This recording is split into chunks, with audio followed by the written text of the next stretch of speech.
Boa noite, paz e a graça do Senhor, amém? Eu quero louvar e agradecer pela vida de cada mãe que está aqui nessa noite. Quem é mãe? Dá um sinalzinho aí com a sua mão, por favor. Quantas mães temos aqui, né? E hoje é o dia que a gente comemora o Dia das Mães, né? Uma data simbólica, porque na verdade o nosso dia é todo dia. Nosso dia está nas coisas mais simples do dia a dia, não é verdade? Mães que estão aqui, desde o acordar, até o deitar. E às vezes, mesmo deitada durante a madrugada, nós estamos ali, né? Às vezes meio dormindo e meio pensando nos nossos filhos, né? E eu queria deixar um texto aqui nesta noite. Está lá em Provérbios 31, 28, que diz: seus filhos se levantam e a chamam de bem-aventurada. Amém? Seus filhos se levantam e a chamam de bem-aventurada. Porque ser mãe é muito mais que um papel, né? Ser mãe é um chamado de Deus, é um dom de Deus para a nossa vida. E não é só uma função biológica, é uma função espiritual. E eu quero dizer para as mães aqui, se vocês não perceberam isso ainda, que vocês comecem a se atentar. Você, mãe, é o termômetro da sua casa. Conforme você está, assim está o seu lar. Conforme você está, os seus filhos também estão. Comecem a prestar atenção disso. Então, ser mãe é uma função espiritual. E se nós olharmos para a Bíblia, nós vemos que muitas mulheres mães marcaram muitas gerações, né? Muitas gerações. Porque ser mãe é algo que vem do coração de Deus. Ser mãe é uma missão que exige uma entrega, né? A gente sempre costuma falar, e eu sempre costumo falar para os casais que vão se casar, porque a gente ouve aí, né? Vai casar, vai mudar tudo. Não vai. Sabe quando muda tudo? Quando você é mãe. Porque você não tem mais a sua vontade própria. Você vai comer a hora que dá, você vai dormir a hora que dá, você vai tomar banho a hora que dá, você vai lavar o cabelo a hora que dá. Eu lembro que eu levava os meninos de carrinho no banheiro para eu poder tomar banho e ficar de olho neles quando eles eram pequenos, né? Eu tive 3 filhos, fui abençoada com 3 meninos lindos, né? O Lael, o Felipe e o Pedro. Eu não tenho mais bebê, né? Eu não tenho mais criança. Eu tenho 3 adultos hoje, mas eu lembro. E a gente fica com um olho na gente, um olho no filho. Eu lembro que uma vez eu tinha arrumado o Lael todo bonitinho para vir na igreja. Bermudinha jeans, camisa jeans, tênisinho branco. Ele não caminhava ainda. Eu me descuidei 30 segundos dele. Eu encontrei ele dentro da banheira, no banheiro, de roupa, antes de vir para o culto. Então a nossa vida é essa depois que os filhos nascem, né? E depois que eles crescem, e depois que eles casam, depois que eles têm filhos, né, Zilma? A gente continua se preocupando. Os meus não casaram, mas eu sei que eu vou continuar me preocupando com os meninos. Por mais que eles já falam para mim: mãe, para de perguntar as coisas. Você quer saber tudo. Que coisa chata. Para quem tem filho aí que não cresceu ainda, eles vão chamar vocês de chatas. Fica tranquila, vai chegar essa fase. Mas esse é seu papel. Viu, Lael, Felipe e Pedro? Meu papel é ser chata. Meu papel é pegar no pé. Sabe por quê?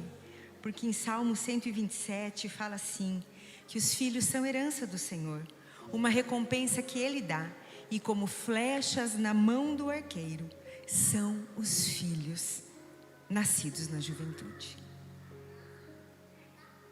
Então, a gente, quando tem um arco e flecha na mão, muitas vezes a gente vai puxar essa flecha todinha para trás. É o tempo do alinhamento, é o tempo da educação, é o tempo de você ensinar a mãe, o seu filho, o que é certo e errado. Os nãos que a gente dá, as broncas que a gente dá, as correções, até a vara muitas vezes, dói mais na gente do que neles. Mas nós estamos tensionando essa flecha para trás, para depois fazer o quê? Acertar o alvo. Acertar o alvo. Eu não fui perfeita, longe de ser perfeita. Já tive longas conversas com os meninos, pedindo perdão de muitas coisas que hoje a maturidade e os 52 anos de idade me trouxeram. Mas eu sei que eu fiz tudo aquilo que eu poderia ter feito. E eu continuo lá, viu? Vou continuar perguntando o que comeu, aonde foi, que hora acordou, como que está a agenda, Lael, está cheia, não está cheia? Felipe, como foi a faculdade? Pedro, como foi a escola hoje? Eu vou continuar lá. Eu tenho 52 anos, meu pai tem 82. Ele ainda me pergunta se eu preciso de alguma coisa, como que eu estou. E aí, se eu falar que eu preciso de alguma coisa, ele está lá na hora para me ajudar. Meu pai e minha mãe. Então isso é ser mãe. Então, amadas, talvez hoje, nesse Dia das Mães, vocês fizeram muitas reflexões. Será que eu errei? Será que eu acertei? Será que eu estou fazendo certo? Será que eu não estou fazendo certo? E eu quero dizer, mãe, que você ensina seu filho através da sua vida. Você estando aqui, você trazendo ele aqui, você está ensinando seu filho. O Lael bagunçava demais da conta na igreja, os mais antigos vão lembrar. Mas eu nunca fiquei em casa com o Lael porque ele bagunçava. Porque esse era o ambiente dele. Eu já falei aqui, o Lael, o Davi e o Felipe pegavam fogo. No final do culto não ficava uma cadeira no lugar. Não é verdade? Né, Ângelo? Né, Elito? São 3 grandes homens de Deus hoje. Esse dia tinha uma criança correndo lá atrás e eu falei para a mãe, deixa correr. Ela tem que se ambientar, aqui é o lugar dela. Se você deixar para vir no culto só quando ela se comporta, ela vai chegar aqui e vai estranhar esse lugar. Laura, deixa ela vocalizar. Ela está na casa dela. A Laura falou esses dias, meu Deus, a Ayla não para de gritar durante o culto, deixa gritar. O importante é ela estar aqui. Se nós olharmos para a Bíblia, nós vamos ver que Joquebede influenciou Moisés. Ana influenciou Samuel. Eunice, mãe de Timóteo, transmitiu a sua fé para ele. Maria ensinou Jesus. Então a recompensa vem com o tempo. Fiquem tranquilos, a recompensa vem com o tempo. E eu queria orar pelas mães. E eu queria chamar as mães aqui na frente. Eu queria orar com você, mãe. Para Deus renovar a sua fé. Honrar cada entrega. Continue semeando, viu? Na vida dos seus filhos. Continue semeando. Porque você está construindo hoje o futuro da nossa próxima geração. Nós estamos construindo hoje. Ser mãe é servir a Deus, formando vidas para a eternidade. E eu quero perguntar se tem alguém aqui nesta noite, alguma mãe, alguma mulher que não é mãe ainda, que talvez não consegue engravidar. Eu quero orar com você.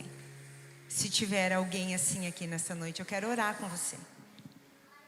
Para que o seu desejo seja alinhado com o desejo de Deus na sua vida. Amém? Glória a Deus. Está faltando mãe aqui, eu acho. Está vindo lá. Vem, Rosane, corre.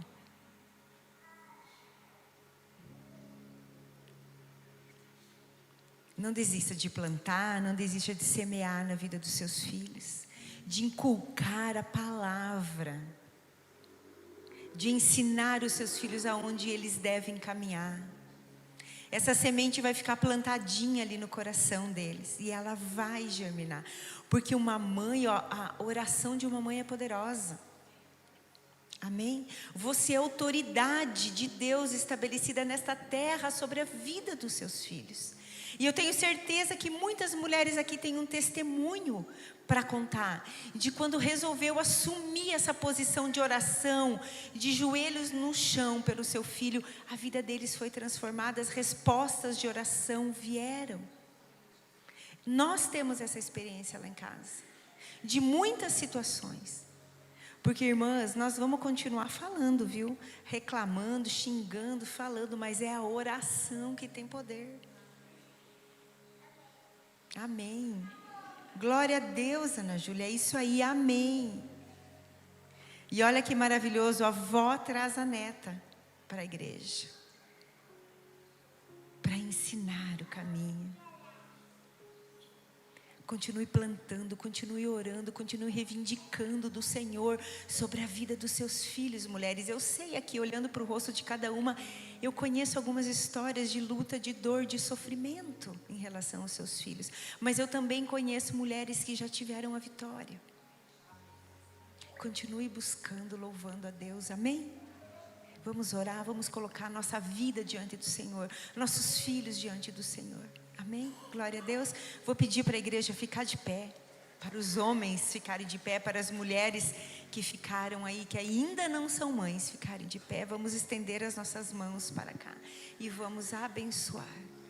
Amém, Pai, em nome de Jesus. Eu quero te louvar e te agradecer, Senhor, pela vida de cada mulher aqui nesta noite, Senhor. Nesse dia, Senhor, que simbolicamente nós comemoramos o Dia das Mães, mas que nós sabemos que nós somos mães todos os dias, ó Pai. Em nome de Jesus, Senhor, vem renovar, Senhor, a vida delas, ó Pai. Vem renovar suas forças, Senhor. Em nome de Jesus, vem, Senhor, abençoar com graça, com sabedoria, com discernimento, com clareza, com estratégia, Senhor, na vida dos seus filhos, ó Pai, em nome de Jesus, ó Pai, em nome de Jesus. Dê a elas palavras, Senhor, na hora certa, Senhor. Dê a elas sabedoria para ministrar na vida dos seus filhos na hora certa, Pai, em nome de Jesus. Mas dê também sabedoria, Senhor, para entender a hora que ela deve se calar, Senhor, e somente orar, ó Pai, em nome de Jesus, que ela venha entender, ó Pai, o poder e a autoridade que ela tem, em nome de Jesus, na vida dos seus filhos, da sua casa, da sua família, Pai. Nós consagramos, Senhor, essas mulheres e os seus filhos e as suas famílias diante de Ti agora, no Teu altar, nas Tuas mãos, ó Pai.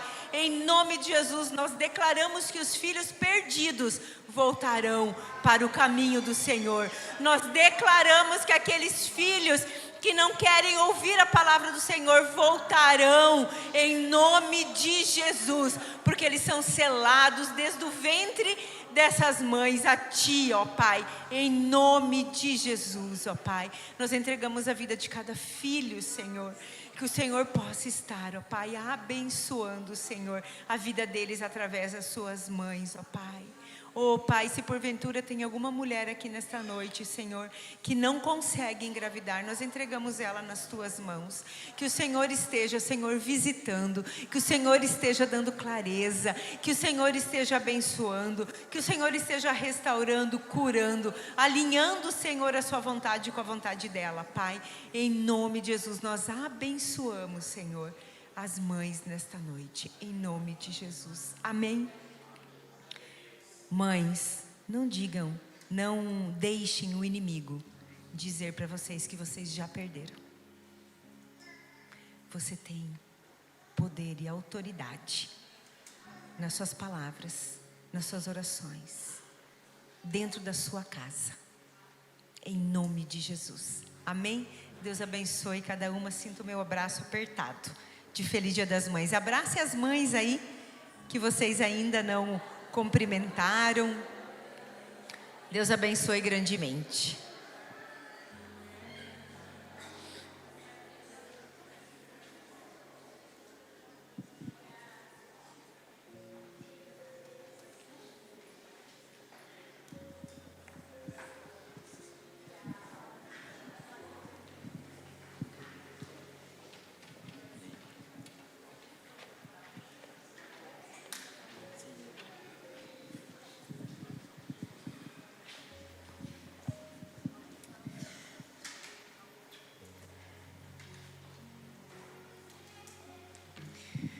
Boa noite, que a paz do Senhor, do nosso Deus e Pai, continue em sua vida, em sua casa, amém. A presença de Deus já está aqui, amém. Já estava aqui antes de que nós chegássemos, amém. Já estava lá em nossa casa, amém. Aonde você for, onde você estiver, você carrega a presença de Deus, amém. Que coisa gloriosa, né? Somos portadores da presença de Deus. Isso é algo incrível, né?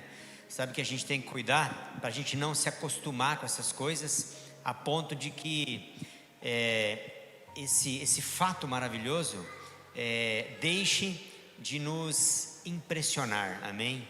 Deixe de nos deixar maravilhados, né? A gente precisa se maravilhar mais, né? Com esse fato de que Deus habita em nosso coração, amém. Inclusive, quando o profeta Isaías falou, né? Um dos nomes do Messias, né? Emanuel, Deus conosco, né? Então, essa palavra se cumpriu quando houve o derramar do Espírito Santo, lá em Atos capítulo 2, né? Então, o Espírito Santo passa a habitar no coração de todo aquele que crê, e o Espírito Santo é o próprio Deus, amém. Vou pedir para o pessoal da mídia lá, aumente as luzes, deixa bem claro esse ambiente, porque eu acho que vai favorecer mais. Pode deixar um pouquinho mais claro, por favor. Aí, melhor assim, consigo ver o rosto das pessoas, amém. Glória a Deus. Irmãos, que bênção a gente poder estar aqui na igreja e já tendo tido esse privilégio, né, de oferecer a Deus o nosso culto racional, como Paulo muito bem escreveu, né? Rogo-vos, pois, irmãos, pelas misericórdias de Deus, que apresenteis a Deus, né, o vosso corpo em sacrifício vivo, santo e agradável a Deus, que é o vosso culto racional. Você viu só? Corpo, alma e espírito, né? Quando você vem em um lugar público como esse, ou quando você está lá no seu momento de oração, você usa o seu corpo físico, a sua alma e o seu espírito para oferecer a Deus um culto. Você sabia que esse é o sacrifício mais completo que existe? Porque você vai usar o seu corpo físico, né? Quantas vezes o seu corpo físico está cansado, é ou não é? Você está só o pó da gaita, como diz o gaúcho, né? Mas você, mesmo assim, você vai para a oração, você faz a sua leitura bíblica, você tem o seu momento de comunhão com Deus, né? E você precisa também pensar, o racional, né? E o seu espírito está ali, presente em seu corpo, porque agora o teu espírito está vivo, amém? E eu quero compartilhar uma palavra com vocês hoje, e nós estamos numa série de mensagens sobre a presença de Deus, e nessa semana, né, o que nós vimos foi: a presença nos lança em direção ao propósito, amém? E nós vamos ver sobre isso. Eu gostaria que antes nós fizéssemos uma oração a Deus. Se você pode, feche os teus olhos nesse momento, se concentre em Deus, amém? Você já está nesse lugar com o seu corpo, mas se concentre para permanecer aqui com o seu pensamento, com a sua alma, com o seu espírito, amém? Pense em Deus agora. Você já está pensando, continue pensando em Deus, e faça uma oração colocando a sua mente, o seu coração diante do Senhor, diante da sua palavra que nós vamos ouvir agora. Ó Pai querido, nós queremos agradecer ao Senhor por esse grande privilégio que o Senhor nos deu de termos nós também sido salvos por sua graça, nós e a nossa casa, Senhor, como é aquilo que em Atos está escrito: crê no Senhor Jesus e será salvo tu e a tua casa. E nós te louvamos porque o Senhor está cumprindo dia após dia esse propósito, essa promessa sobre nossas vidas, sobre nossas casas. E eu quero orar sobre isso, Pai, para que, se há algum dos nossos familiares, daqueles da nossa casa, dos nossos parentes que ainda não se converteram. Nós oramos e te rogamos, Pai, que o Senhor se compadeça ainda mais e toca no coração deles, para que eles também tenham essa experiência de conhecer a Tua graça, de conhecer a Tua bênção, de desfrutar da Tua presença e serem então salvos por Seu amor e misericórdia. Pai, nós te agradecemos pelo privilégio que o Senhor nos deu de te louvar, como agora há pouco fizemos, de adorar o Teu nome. E isso fizemos, Senhor, não foi para cumprir uma obrigação religiosa, não foi para cumprir um ritual religioso, Pai, não foi para mostrar desempenho e nenhuma performance para ninguém. Foi, ó Deus, de forma simples, porém honesta e sincera. E nós estamos certos de que o Senhor recebeu o nosso louvor e a nossa adoração a Ti, Pai. E nós queremos agora também agradecer pela comunhão que podemos ter uns com os outros, Pai. Somos membros do mesmo corpo. Esse corpo é a Tua igreja, Jesus, a Tua igreja verdadeira, a igreja que não tem placa, não é só a Água Viva, não é só a Assembleia de Deus, não é só a Batista, a Presbiteriana. Sim, a igreja do Senhor é a igreja verdadeira, uma igreja que não tem placas, uma igreja que é a reunião de todos os cristãos verdadeiros, de todo o povo, tribo, língua e nação, que adora o Teu nome, que Te ama, que Te teme, que Te serve, que anda nos Teus caminhos. Pai, abençoe essa igreja local do Senhor, sim. Continua abençoando a igreja Água Viva e todas as igrejas desta cidade, mas sobretudo abençoe a igreja do Senhor, a igreja viva, a igreja verdadeira. Nós oramos e abençoamos cada pessoa que está nessa noite, nesse lugar, aqueles que nos assistem pelas mídias sociais, que a Sua bênção e a Sua graça também alcance cada um. E agora, Pai, fale conosco, ó Deus, pelo poder da Tua palavra, Senhor, em nome de Jesus, amém e amém. Abra sua Bíblia em Atos 9, vamos ler do versículo 1 ao 15.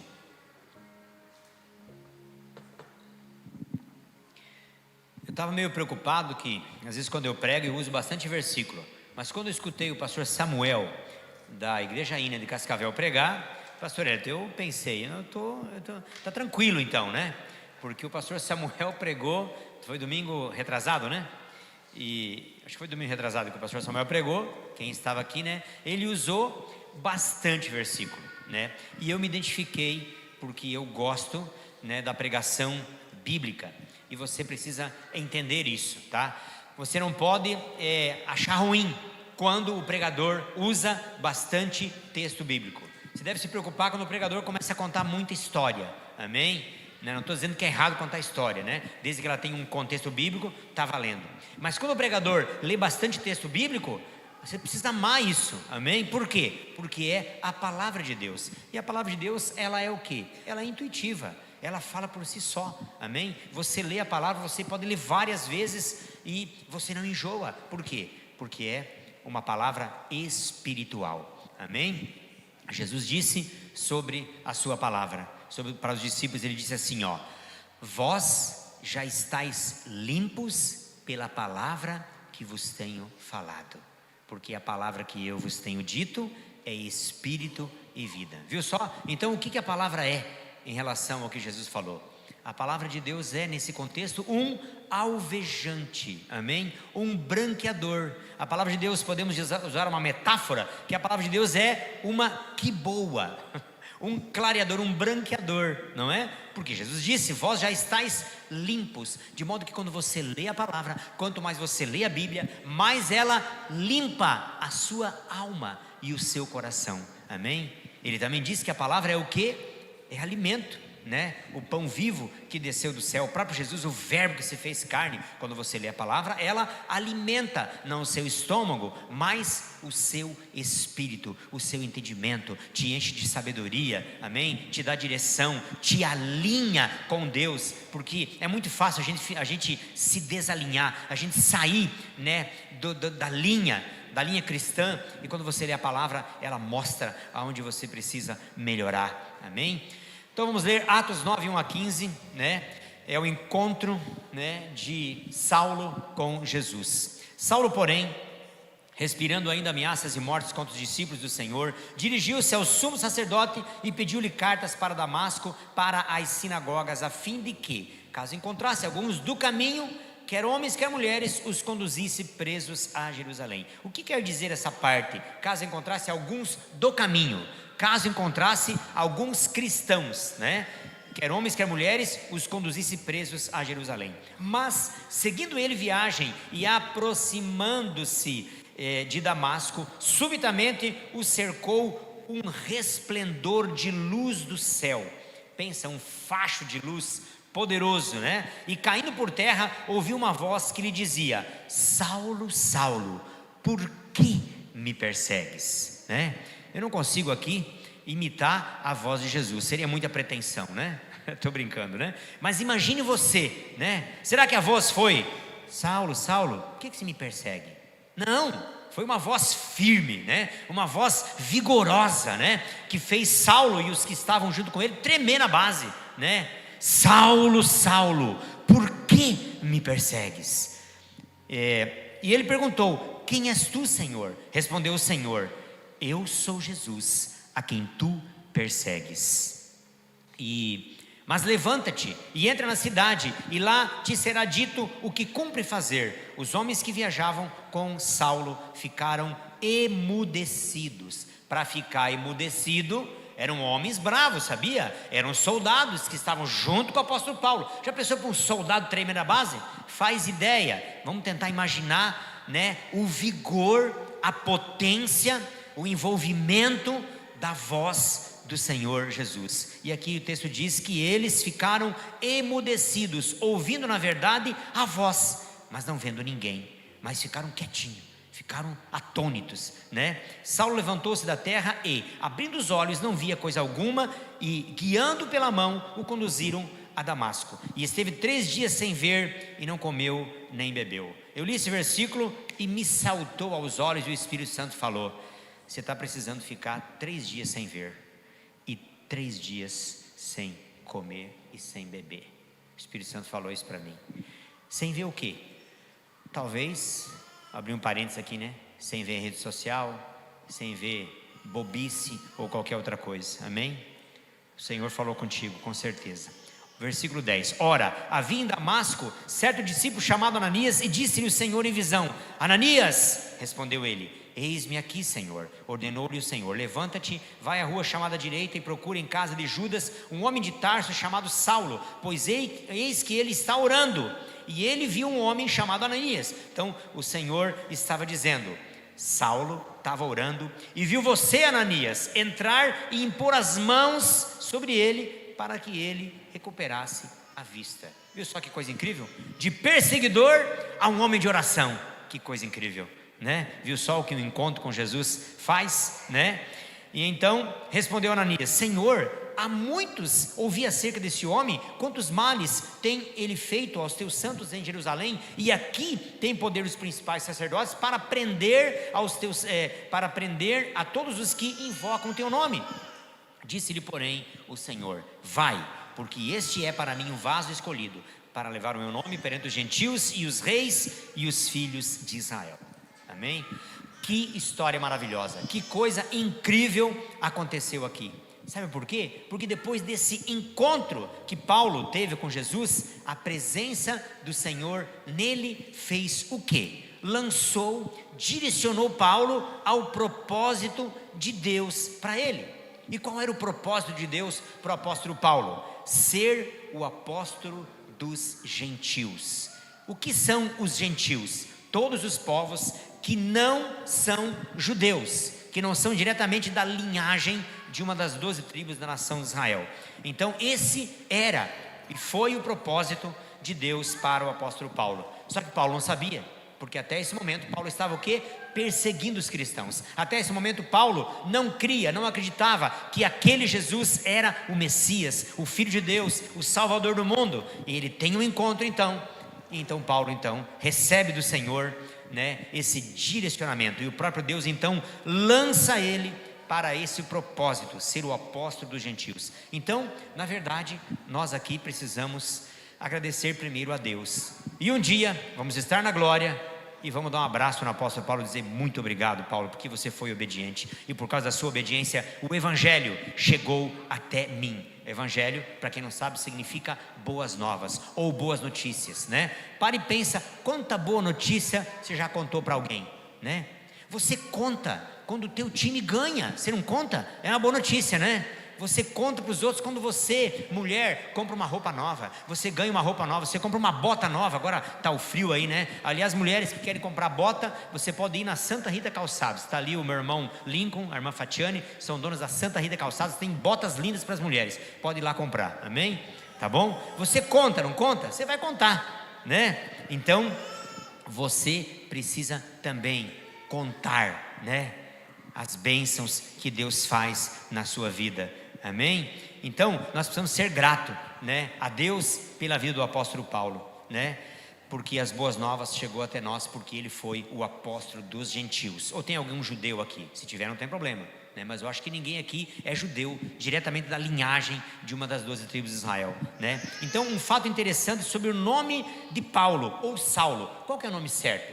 É Saulo ou é Paulo? Então, contrário ao que eu inclusive pensava, e talvez muita gente ainda pensa, né, que foi Jesus que mudou o nome de Saulo para Paulo. Na verdade não, Paulo tinha dois nomes. Saulo era o nome hebraico dele, e Paulo era o nome latino, ou o nome romano, porque Paulo tinha dupla cidadania. Ok? Só para você se situar, né? Então o uso de Paulo tornou-se mais comum a partir do livro de Atos, especialmente no capítulo 3, no versículo 9, quando o escritor do livro de Atos, que foi o apóstolo Lucas, né? Ele usou a seguinte frase em Atos 13:9. Então Saulo, também chamado Paulo, viu? Então Saulo, também chamado Paulo, e a partir dali você vê que muda, e então o escritor de Atos, que foi Lucas, começa a usar só o nome de Paulo, né? A partir desse ponto, então, passa a utilizar o nome Paulo com mais frequência, né? Mas para e pensa, tem um negócio incrível aqui. Você acha que isso foi obra do acaso? Não, a gente está falando bastante de ser intencional. Você sabe quem é mais intencional do que nós? O próprio Deus, amém? Nada é por acaso, né? Nada é a esmo, né? Já pensou Deus pensando, rapaz, como é que eu vou fazer agora? Rapaz, você tem que pensar, né? Não, Deus é intencional, e o próprio Deus, né, provocou isso, fez com que isso acontecesse de forma intencional. Sabe para quê?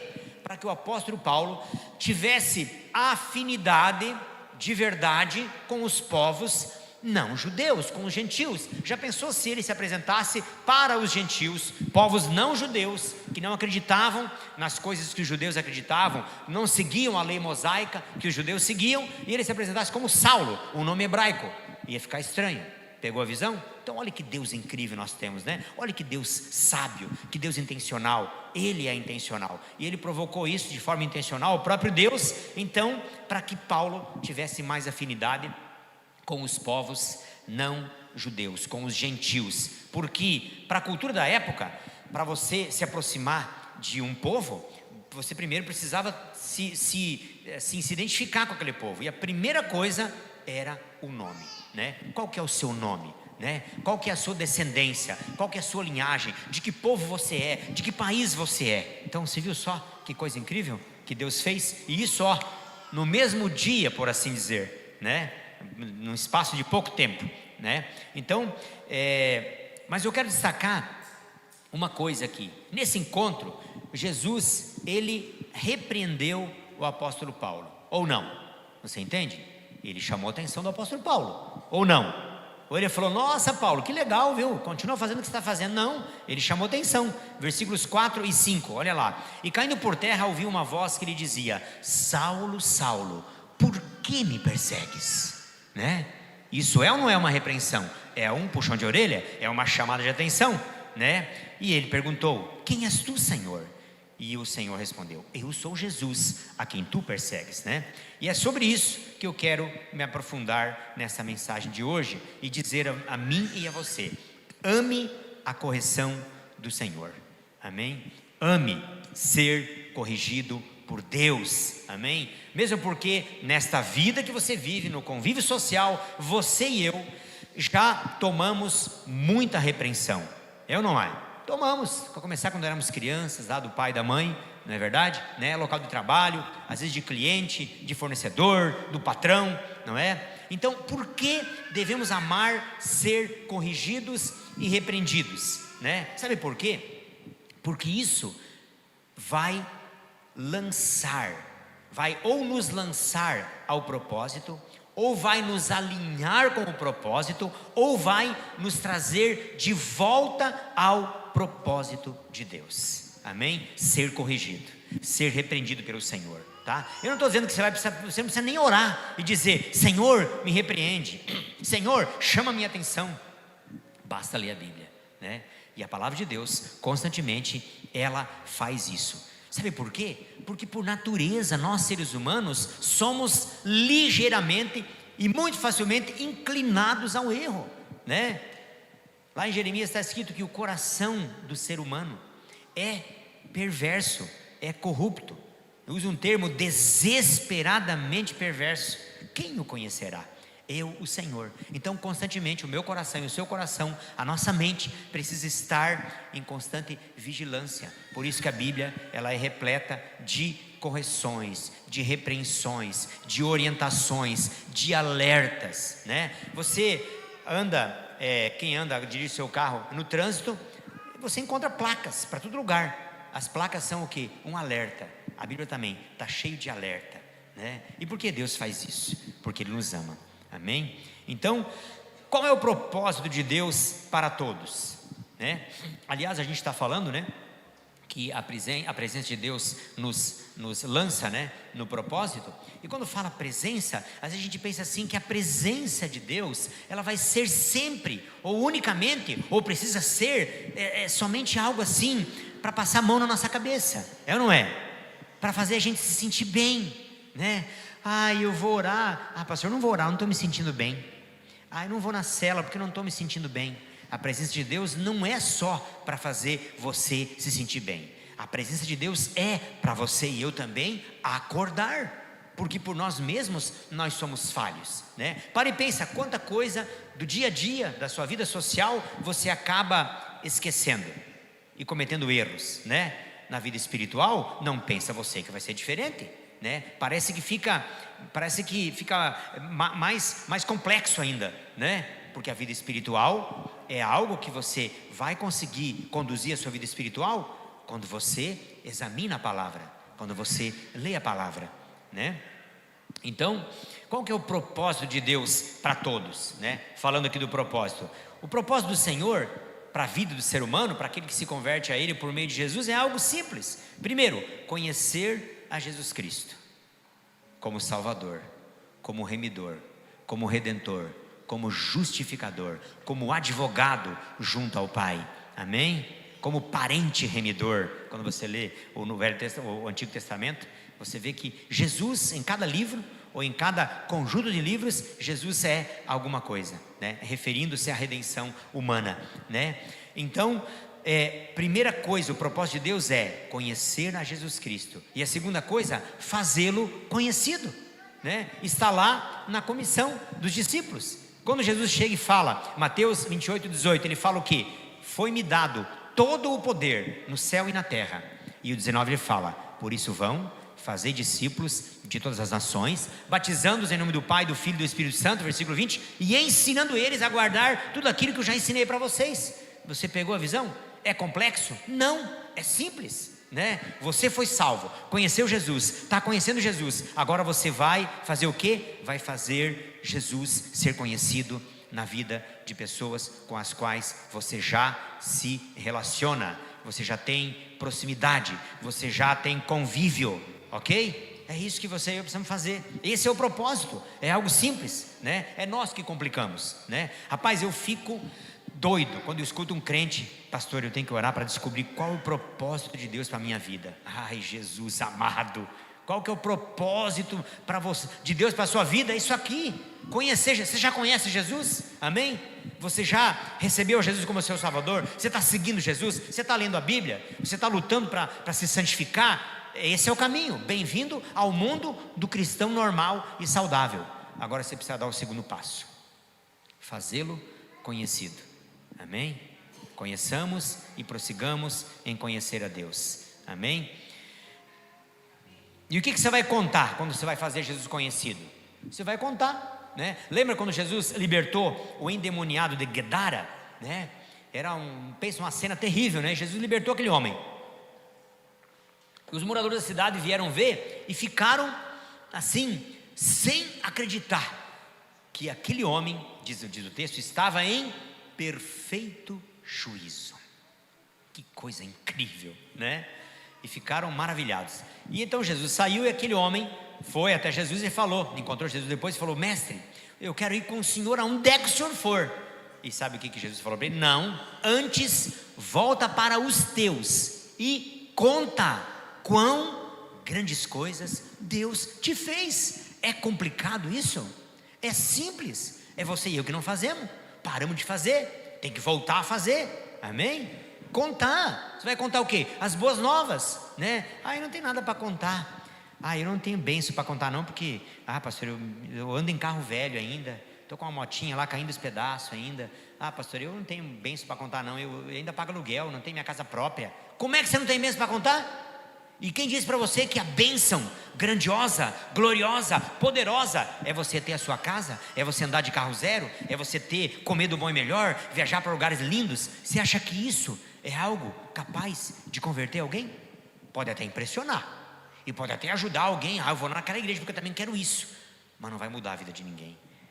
Você tem um testemunho poderoso para contar e dizer: eu estava morto nos meus delitos e pecados, porque eu amava o pecado, mas não sabia que eu estava morto. Mas Deus se compadeceu de mim e me acordou, me tirou de uma sepultura espiritual, me levantou, colocou em mim o Espírito dele e me fez viver, e escreveu meu nome no livro da vida. Eu estou caminhando para a eternidade. Na verdade eu já estou na eternidade, eu estou passando o meu tempo aqui nessa vida passageira, mas eu já estou na eternidade, e eu quero que você venha comigo também. Você precisa conhecer esse Jesus que eu conheci, que perdoou os meus pecados, que colocou dentro de mim uma alegria, uma paz poderosa que o dinheiro não pode comprar, que as coisas desta vida não pode colocar dentro de mim. Você vai contar isso?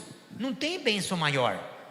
Ontem eu preguei aqui nos jovens e eu citei um versículo incrível. Jesus, na conversa com os saduceus, com os escribas, com os sacerdotes, com os doutores da lei, ele disse assim: examinais as escrituras, preste atenção, porque julgais ter nelas a vida eterna, e são elas, as escrituras, que falam de mim.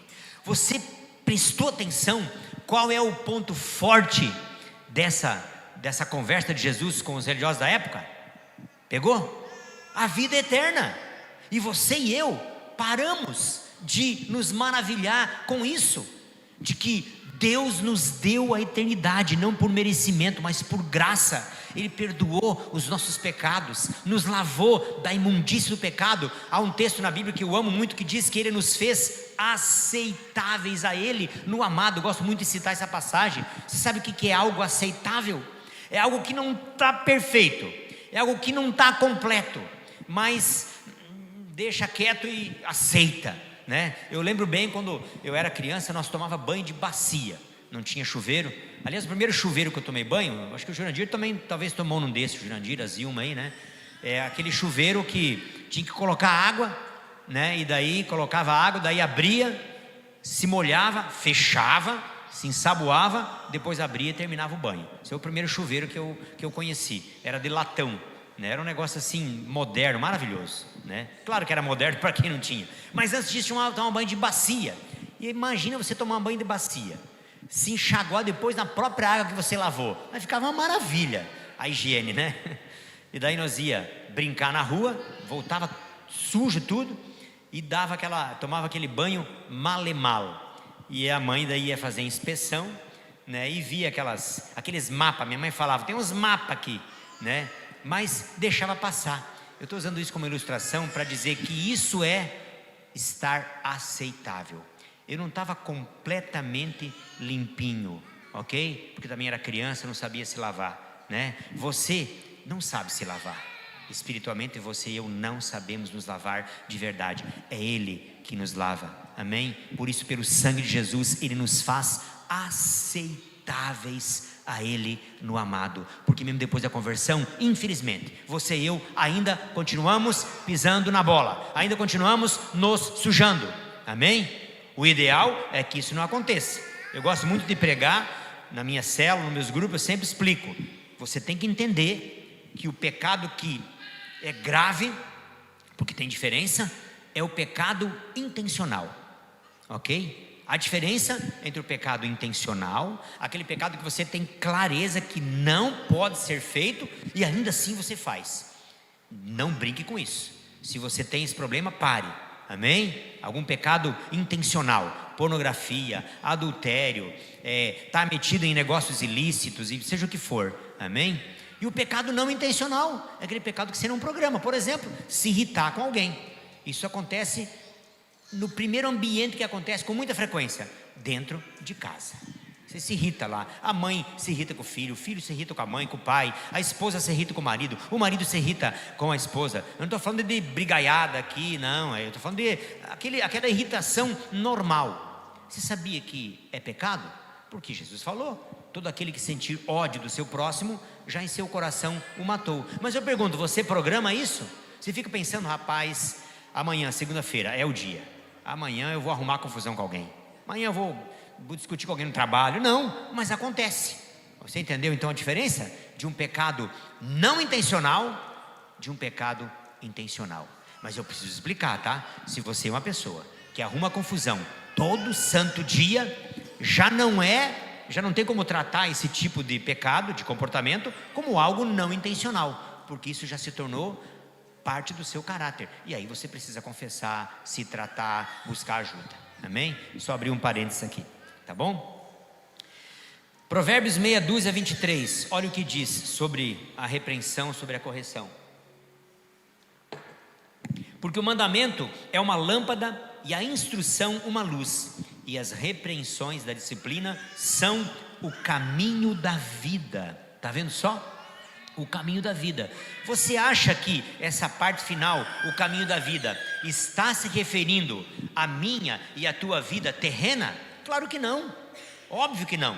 O sentido aqui é espiritual. Vou ler de novo. Porque o mandamento é uma lâmpada. A palavra mandamento aqui refere-se a todo o contexto da palavra de Deus. Diz que é uma lâmpada e a instrução é uma luz. O ensino que você recebe quando lê a palavra é uma luz, amém? Não uma luz como essa, mas uma luz no seu entendimento. E as repreensões da disciplina são o caminho da vida, ou o caminho para a vida, para a eternidade. Agora eu quero que coloque na tela Hebreus 12, 5-11.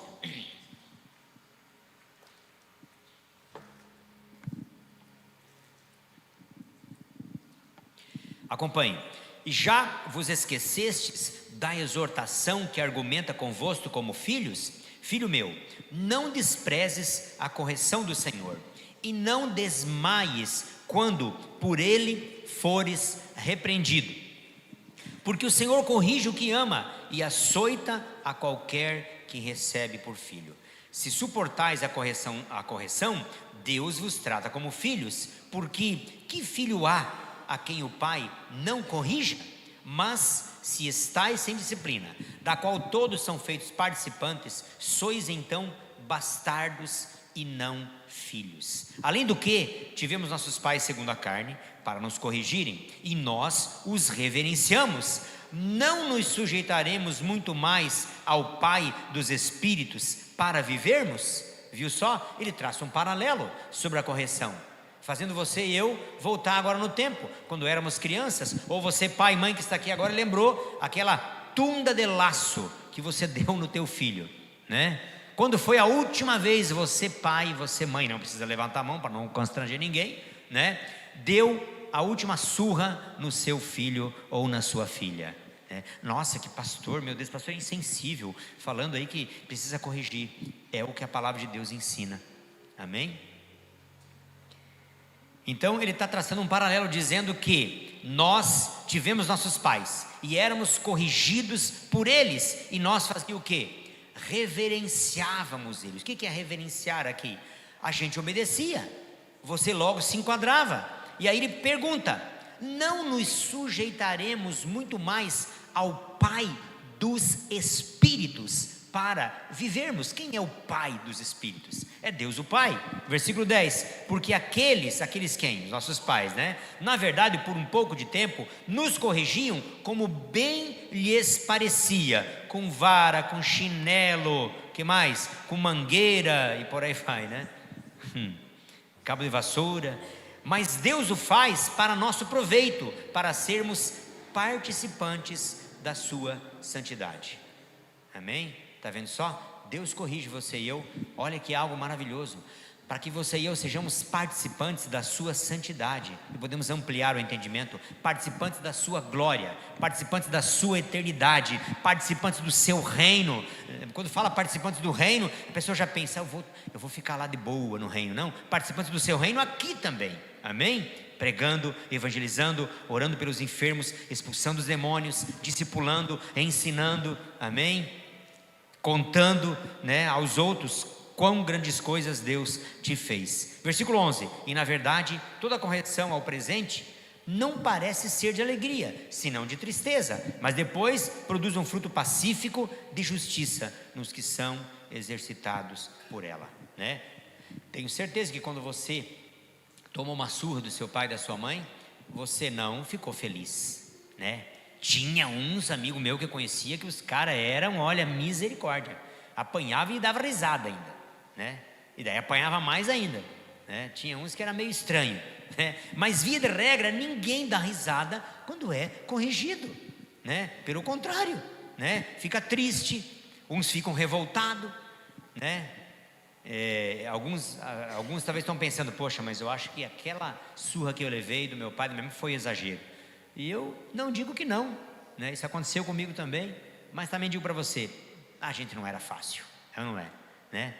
Fomos corrigidos e não morremos por causa disso, né? Então aqui diz que na verdade toda correção ao presente não parece ser motivo de alegria, senão de tristeza, mas depois produz um fruto pacífico de justiça, ou seja, de mudança, de transformação, de alinhamento nos que são exercitados por ela. Por ela quem? Pela correção, pela disciplina.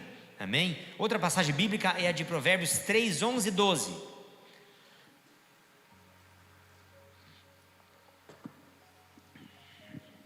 Diz assim, Provérbios 3, 11 e 12: filho meu, não rejeites a correção do Senhor, nem te enojes da sua repreensão. Tem gente que fica com raiva, tem gente que fica com nojo, né? Quando acontece algum evento, né, contrário, e a pessoa pensa: o que eu fiz para Deus? Não, acho que eu taquei pedra na cruz, não pode ser, né? O que está acontecendo isso comigo, né? A Bíblia fala assim: de que se queixa, pois, o homem? Lamentações de Jeremias, né? De que se queixa, pois, o homem? Queixe-se cada um dos seus pecados, coloque a boca no pó e se humilha, né? Porque o Senhor então vai se compadecer. É isso que diz o texto bíblico, né? Então aqui diz: não rejeites a correção do Senhor, nem te enojes da sua repreensão. Por quê? Porque o Senhor repreende aquele a quem ama, assim como o pai ao filho a quem quer bem. Amém? Deus é ou não é o seu pai? Deus é o seu pai. Ele é o meu pai. Que pai? O Pai Celestial, o Pai do céu, o Criador de todas as coisas, né? Um Deus que tem tanta coisa para resolver, tanta coisa para pensar, que está interessado desde sempre em salvar os homens e os seres humanos, porque na verdade não são os seres humanos que estão atrás do Senhor, mas é o Senhor que está atrás de cada ser humano perdido, como na parábola das 100 ovelhas, né? 99 estavam seguras no aprisco, faltou uma, e o Senhor fala que o pastor foi buscar a ovelha perdida, a 100ª, e quando encontrou, alegria. E Jesus falou: assim também há mais alegria no céu quando um pecador se arrepende, do que por 99 justos que já não mais necessitam de arrependimento.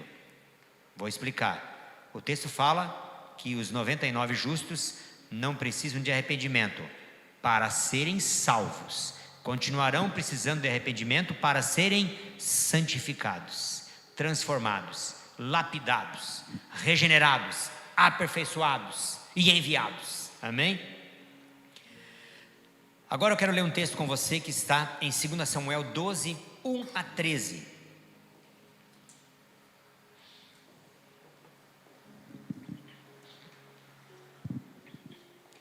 Segundo Samuel 12, 1 a 13. Esse texto conta a história da conversa do profeta Natã com o rei Davi.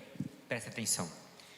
E o Senhor enviou Natã a Davi, e apresentando-se ele a Davi, disse-lhe: o profeta Natã chegou, já foi contando uma história. Havia numa cidade 2 homens, um rico e outro pobre.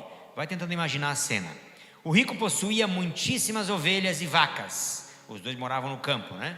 Mas o pobre não tinha coisa nenhuma a não ser uma pequena cordeira que comprara e criara. E ela tinha crescido com ele e com seus filhos. Do seu bocado comia, do seu copo bebia e dormia em seu regaço, e a tinha como filha.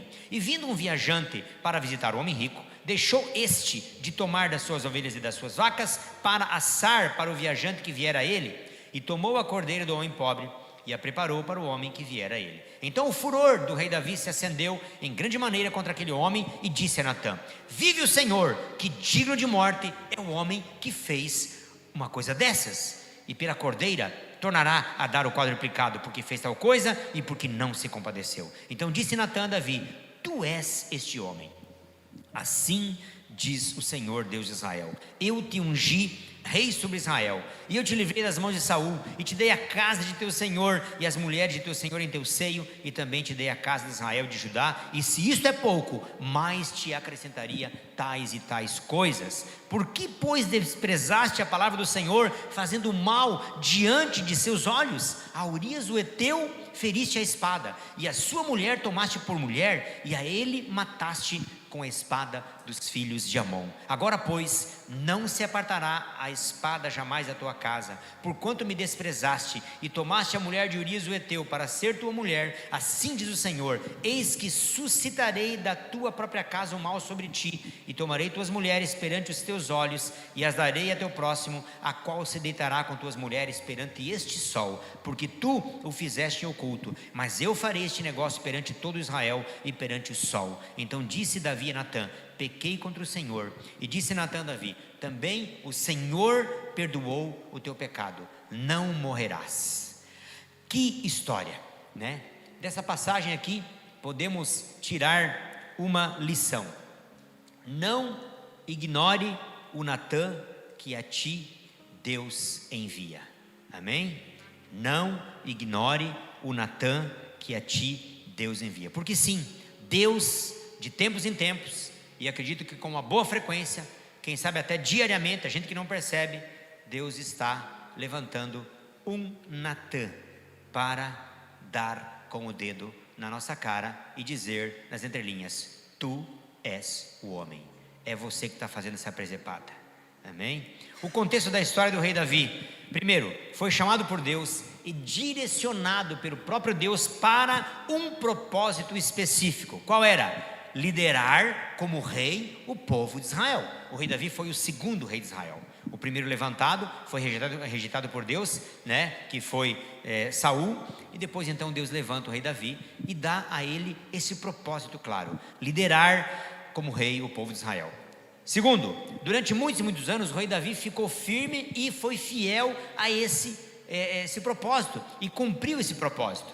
Número 3, mas houve um tempo em que o rei Davi se desviou desse propósito. Por quê? Porque acabou esquecendo-se de vigiar e orar. E então Davi acabou cometendo adultério com uma mulher chamada Batseba, e depois mandou matar o seu marido Urias. Que coisa terrível, não é? Que o rei Davi fez. Pois é, isso mostra uma coisa: a humanidade e a perversidade que naturalmente reside no coração, que residia no coração de Davi, e que reside ainda no coração dos Davis de hoje, você e eu. E sabe como que esse pecado ele pode ser aflorado? Quando você e eu deixamos de vigiar. Ou você acha que é à toa que a Bíblia fala assim: aquele que está de pé, cuide, não caia. Tenho certeza que todo mundo aqui está de pé. Tenho certeza que aqui ninguém está fazendo nenhum pecado desse nível aqui. Quero crer que não, né? Mas você sabia que nós todos somos fortes candidatos a cair? Claro, porque o texto fala: aquele que está de pé, cuide. Quer dizer, vigia, ora, para que não caia. Jesus, na conversa com Pedro, Tiago e João, e ele vai orar e fala: ficai-vos aqui orando e eu vou mais adiante. Jesus foi mais adiante orar, voltou, encontrou os 3 dormindo e repreendeu eles e falou: nenhuma hora vocês conseguem vigiar comigo e orar? Quem gostaria de estar junto na oração com Jesus, né? A gente fica pensando: mas eu ia aproveitar e eu ia orar. Mentira, você ia dormir também. Ou você acha que você é melhor do que Pedro, Tiago e João, né? Você ia dormir também, mas ia ser digno também da misericórdia do Senhor. Jesus chegou e falou: ó, vigiai e orai. Vocês estão de pé, para que não entrem em tentação. O espírito está pronto, mas a carne é fraca e vocês podem pecar. Vocês são candidatos a cometer erros, né? 2 Samuel 11:1. Coloca esse texto na tela.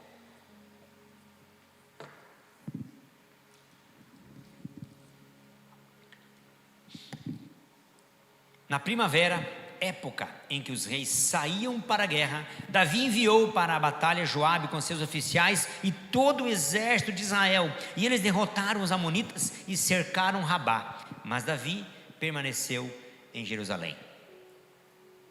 Que papelão! Davi permaneceu em Jerusalém. E eu por muito tempo pensei: rapaz, mas foi um erro Davi permanecer em Jerusalém. E eu estava preparando essa palavra e o Espírito Santo me levou para um outro entendimento. Presta atenção, pega a visão. Não há nada de errado em permanecer em Jerusalém. Não pode ter algo de errado permanecer em Jerusalém. Por quê? Lá ficava o quê? O templo, onde os judeus adoravam a Deus, ofereciam sacrifício. Lá ficava a arca da aliança, e a arca representava a presença de Deus. Então não era um problema, não havia problema nenhum permanecer em Jerusalém. Você sabe qual é o significado bíblico de Jerusalém? É Yerushalayim, em hebraico, né? Eu dei uma treinada para falar isso aqui, não é fácil não, né? Yerushalayim, mais ou menos assim que se pronuncia em hebraico o nome Jerusalém, e predominantemente significa, olha só que incrível, fundação de paz, posse de paz, ou cidade da paz. Você gostaria de estar num lugar assim, né? Fundação da paz, posse da paz, cidade da paz. Então, você está entendendo? Não havia problema nenhum Davi permanecer em Jerusalém, né? Então, na Bíblia, Jerusalém é a cidade escolhida por Deus, a cidade do grande rei, capital de Davi, local do templo, simbolizando o centro da adoração divina, simbolizava o centro da presença divina, da adoração e da esperança da vinda do Messias. Amém? Diante desse conhecimento, podemos dizer que era até, pasme, preferível para Davi ter mesmo ficado em Jerusalém.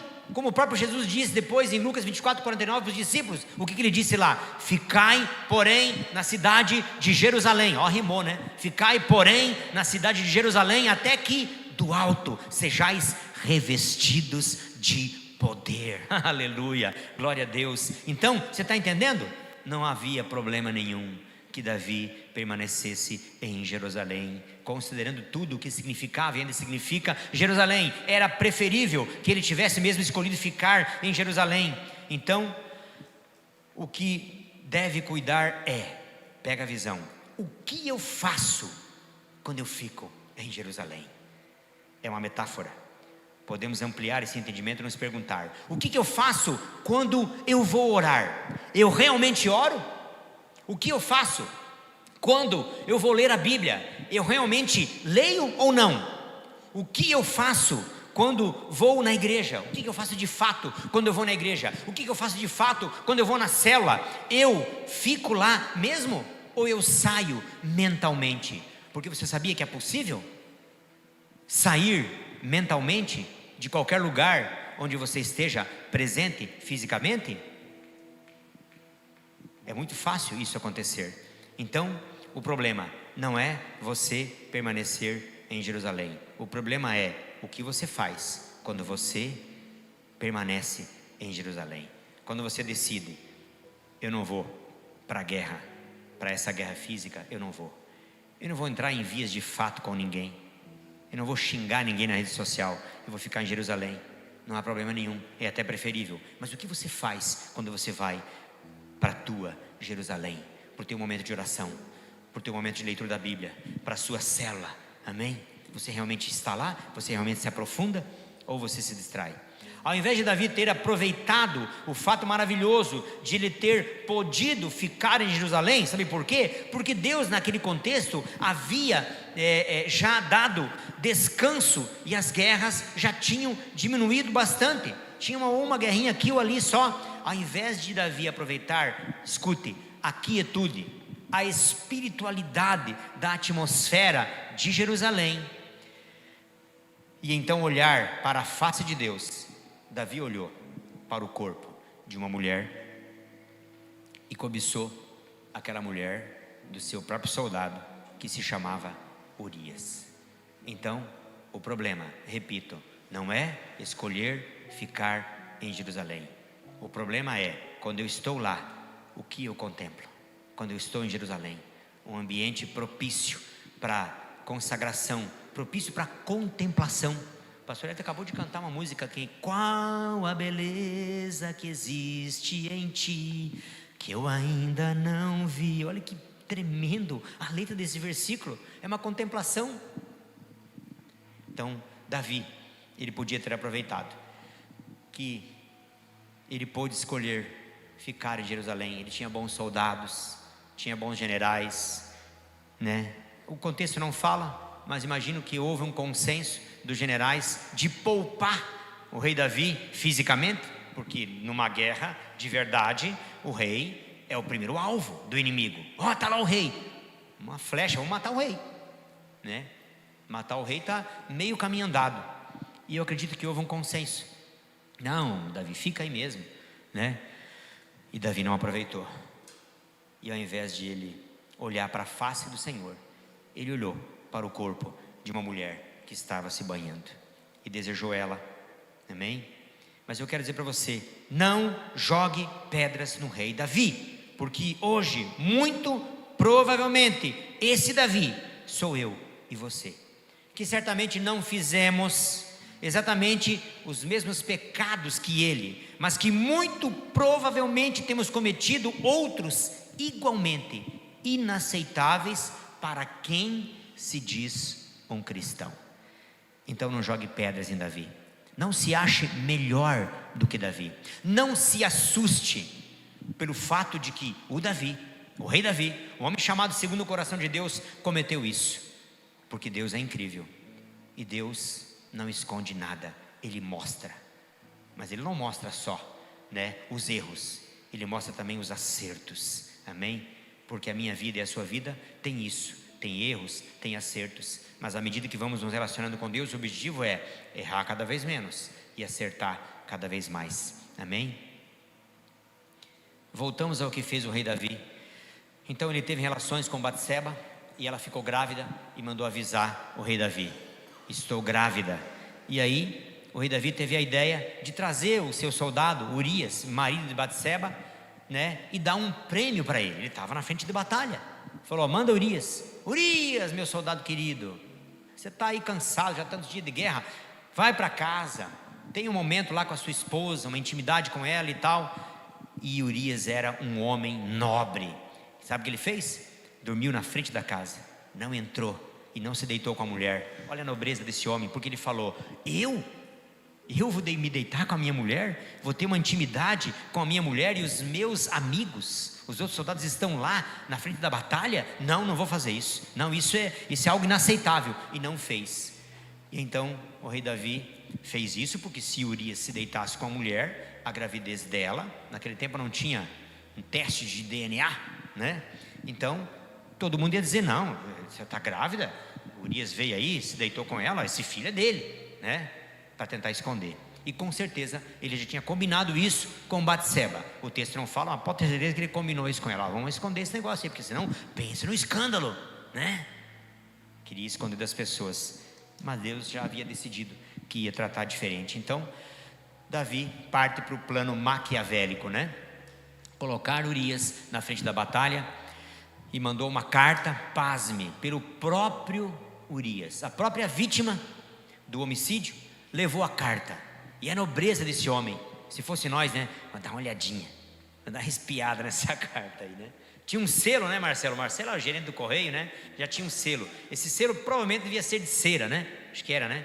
Era um selo de cera que, se fosse quebrado, quando chegasse no destino, opa, essa carta foi violada. Mas se provavelmente quem violou, talvez ia até ser morto, né? Então, mas não é por causa disso que Urias não abriu a carta, por causa da nobreza dele, né? E ele não abriu a carta da própria sentença de morte. E ele entregou aquela carta para o general. O general abriu a carta, leu, não questionou, não se questionava a ordem de um rei, né? E colocou Urias na frente da batalha. A batalha apertou, ele mandou os outros soldados recuarem e Urias foi alvejado e morreu, né? Então tudo por causa de um pecado terrível chamado cobiça sexual. Não atire pedra no rei Davi. E nós? Por quais pecados estamos nos afastando de Deus? Será por causa da bebida alcoólica que muitos de nós estamos nos afastando de Deus? Será por causa do vício em alguma droga? Será por causa da pornografia que muitos estão se afastando do Senhor? Será por causa do vício digital? Porque muitas vezes a gente pensa que pecado que afasta de Deus é algo terrível, né? Como o adultério e o homicídio com o rei Davi. Ah, mas pastor, isso eu não faço. Mas o vício digital, eu creio que é um pecado grave, que afasta você e eu de se concentrar, afasta você e eu da contemplação. Não responda para mim, mas quantas vezes você ficou horas na rede social e daí, eu preciso orar. Aí você até foi orar, mas a tua mente estava sequestrada. Você sabe o que é uma mente sequestrada? Ela está aqui, mas não está, porque tua mente está acelerada. Você viu tanta coisa antes da oração, que a hora que você for orar, né, pouco efeito vai fazer. Não porque a oração não tenha poder em si, mas é por causa da sua alma. A sua mente está sequestrada, né? Será que nós estamos nos afastando de Deus por causa da indiferença, que é um pecado também? Por quê? Porque a Bíblia fala que aquele que sabe fazer o bem e não faz, comete pecado. Eu quero finalizar essa mensagem e chamar nossa atenção para o fato de que Deus demonstrou sua misericórdia para com Davi. E para isso, Deus moveu o coração do profeta Natã, que obedeceu e teve coragem de chegar lá e dar com o dedo na cara do rei Davi, do grande rei Davi, e dizer: tu és o homem, você cometeu esse pecado.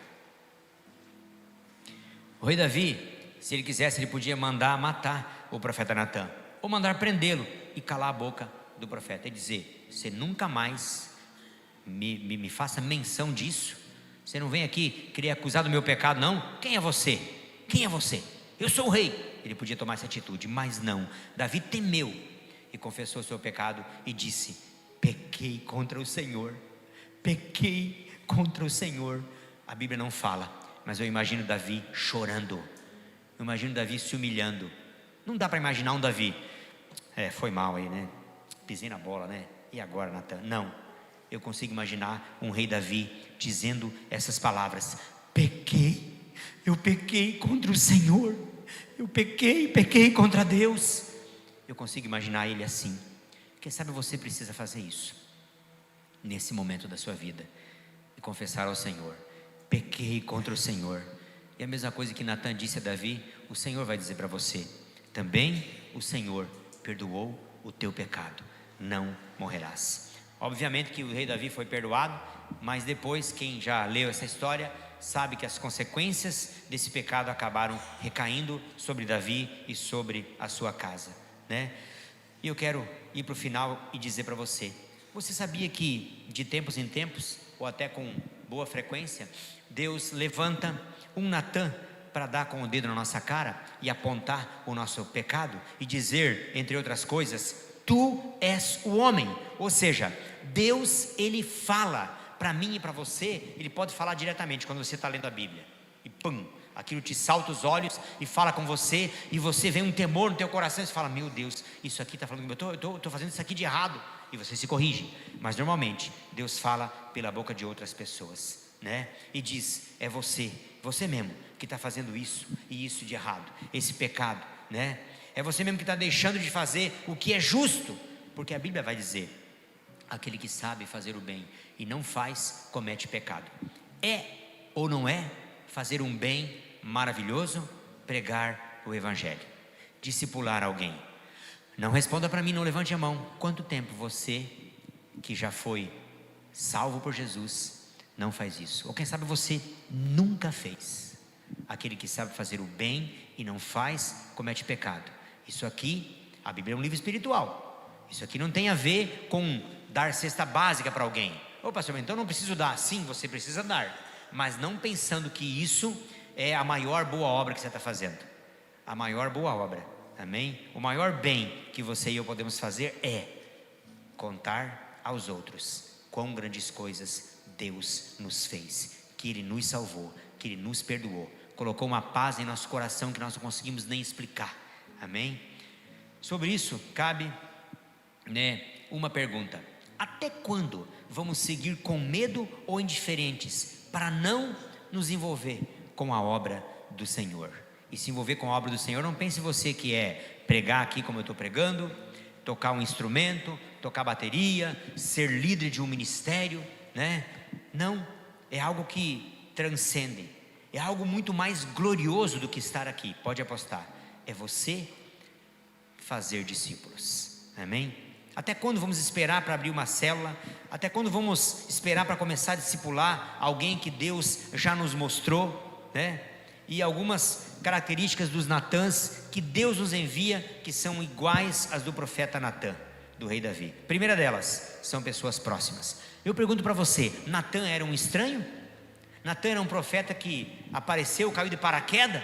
Se fosse, o rei Davi já ia achar estranho, ou ia ficar na dúvida. Não, era alguém próximo, né? Segunda coisa, o Natã que Deus te envia sabe bastante coisa da sua vida, não por fofoca, por caminhar com você, amém? O Natã de hoje tem coragem de nos dizer coisas que são duras sim, mas por serem verdades, ele vai dizer, porque ele sabe que será por nosso bem. Então pare e pensa, você marido, muito provável que o seu Natã seja a sua esposa, viu? Escutou, marido? Provável que o seu Natã seja a sua esposa. Você, esposa, muito provável que o seu Natã seja o teu marido. Viu? Você, filho e filha, é bem provável que o seu Natã seja o seu pai e a sua mãe. Você que é novo convertido, que ainda é um discípulo, muito provável que o seu Natã seja o seu líder imediato. Você que é pastor, que é líder de ministério, que é líder ou auxiliar de célula, muito provável que o seu Natã seja também um líder imediato, aquele líder que está imediatamente acima de você, com quem você caminha. E um fato inegável é que, por ser verdade que o Senhor repreende e corrige aquele quem ama, Provérbios 3,12 fala isso, então nós não devemos rejeitar nenhum Natã que Deus nos enviar, amém? Porque no final das contas, qualquer correção, qualquer repreensão do Senhor terá sempre como objetivo ou nos lançar para um propósito específico, ou vai nos alinhar com o propósito, ou vai nos trazer de volta para o propósito. Lembra qual é o propósito? Qual é a razão? Qual é o motivo da sua fé e do seu relacionamento com Deus, né? Primeiro, salvar a si mesmo. Segundo, depois de salvo e maduro na fé, poder salvar outros. Ô pastor, mas eu salvar? Não é Deus que salva? É claro que é Deus que salva, mas Ele precisa de você. Não é que Deus precisa, Deus conta com você, porque se você se calar, até as pedras clamarão. Deus vai levantar outros, né? Você e eu não somos obrigados, mas Ele quer que a gente participe disso, né? Porque Paulo disse isso, né? Eu, olha, faço de tudo, fiz-me de tudo para com todos, para ver se eu podia salvar alguns da minha raça, ele falou, né? Então, 1 Timóteo 4,16 para finalizar. Olha o que Paulo escreveu para Timóteo, um jovem de cerca de 17 anos. Talvez aqui Timóteo já tinha mais idade, né? Mas ele escreveu isso para Timóteo, 1 Timóteo 4,16. Coloca esse texto aí para nós finalizar. Tá lá, olha lá. Tem cuidado de ti mesmo e da doutrina. O que é ter cuidado de ti mesmo? É cuidar da sua santificação, cuidar da pureza e da doutrina. A palavra doutrina é o evangelho, é o todo da palavra de Deus. Conhecer, né? Como Deus disse para Josué: não se aparte da tua boca o livro dessa lei, nele medita dia e noite, porque fazendo essas coisas você vai ser bem sucedido em tudo que você fizer, né? E aqui ele fala: persevera nestas coisas, ou seja, no ensino, na doutrina, no cuidado. Cuida com o pecado, cuida, fica alerta, fica atento, vigia, ora. Persevera nessas coisas, porque fazendo isso te salvarás, tanto a ti mesmo como aos que te ouvem. Você sabia, é loucura, mas é possível, pessoas pregarem de púlpito, milhares de pessoas se converterem, e ele próprio, pregador ou discipulador, se desviar e perder a sua salvação? É possível. Ô louco, pastor? Sim, isso está intrínseco no texto aqui, aliás está explícito, né? Porque fazendo isso te salvarás, tanto a ti mesmo como aos que te ouvem. O seu relacionamento com Deus é primeiro, para que você seja salvo, você primeiro, você próprio. Aqui diz, né? Te salvarás. É óbvio que é o Senhor que salva, mas tem a minha fé e a sua fé, tem o nosso envolvimento, o nosso relacionamento com o Senhor, para nós estarmos salvos, para que nós possamos então salvar aos que nos ouvem. Porque você salvo e convicto, você também estará convicto quando você prega o Evangelho. Quero que você fique de pé.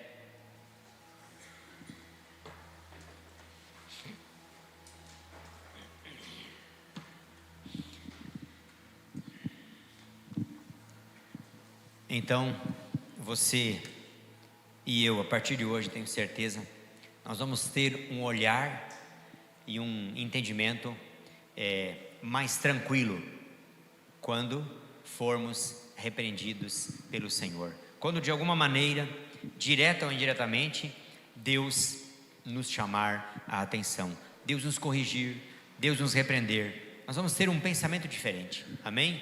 Nós vamos pensar: que maravilhoso é isso, que eu tenho um Deus que se preocupa comigo, que eu tenho um Deus que me ajuda, que me mostra o erro. A Bíblia fala, sabe o que, irmãos? Que quando nós somos repreendidos pelo Senhor, é para não sermos condenados com o mundo, porque o mundo aí fora não gosta, não quer saber daquilo que é justo, daquilo que é correto, mas você foi chamado por Deus, você foi escolhido, Deus te salvou, Deus te libertou, e agora você e eu precisamos caminhar em santidade. Hebreus vai dizer: segui a paz com todos e a santificação, sem a qual ninguém verá o Senhor. E nesse processo da santificação, que a Bíblia também chama de aperfeiçoamento dos santos, a Bíblia também chama isso de amadurecimento, né? Esse processo vai passar pela correção, pela disciplina, né? Quando Deus aponta o seu erro, Ele vem cheio de misericórdia, Ele mesmo toca o nosso coração. Eu gostaria que você fechasse os teus olhos. Nós vamos fazer já uma oração final, enquanto aqui o pastor faz esse fundo musical, amém? Esse fundo musical não é para te emocionar, amém? Mas eu gostaria que você fechasse os teus olhos, se você pode, para você se concentrar. E eu estarei aqui fazendo uma oração. Eu quero que você também faça a sua oração. Se for o caso de você dizer para o Senhor: Pai, pequei contra Ti, Senhor, pequei contra a Tua palavra, pequei contra o céu, Deus me perdoa. Faça isso, talvez aí no teu coração. Se você não quiser fazer assim de forma audível com a sua voz, faça no seu coração, mas faça isso do fundo do coração. Pai, nós queremos aqui nessa noite te agradecer, ó Deus, pela sua misericórdia, ao nos falar essas coisas, ao nos mostrar que o Senhor levanta sempre um Natan em nossa vida, para que ele ou ela coloque o dedo em nossa cara e aponte o nosso pecado, e aponte a nossa falha. Muitas vezes isso acontece sim, de forma direta, sem a intervenção de um irmão ou uma irmã, mas é muito comum, como vemos, que o Senhor use pessoas, Pai, para terem a coragem de vir até nós e dizer, ó Deus, com coragem, sem ofender, mas com firmeza, e dizer: olha, eu tenho visto isso na sua vida, olha, faz tempo que eu não vejo você na célula, faz tempo que eu não vejo você na igreja, eu vejo você meio frio, meio desanimado, o que está acontecendo? Às vezes a repreensão virá assim, em um questionamento, em uma conversa. Enfim, eu quero orar e te rogar, Pai, que o Senhor continua levantando Natãs para vir até nós e apontar as nossas falhas, porque é verdade, Senhor, somos falhos por natureza, e todos nós temos vários pontos cegos, que são aqueles pontos ruins, aqueles comportamentos maus, que muitas vezes nós,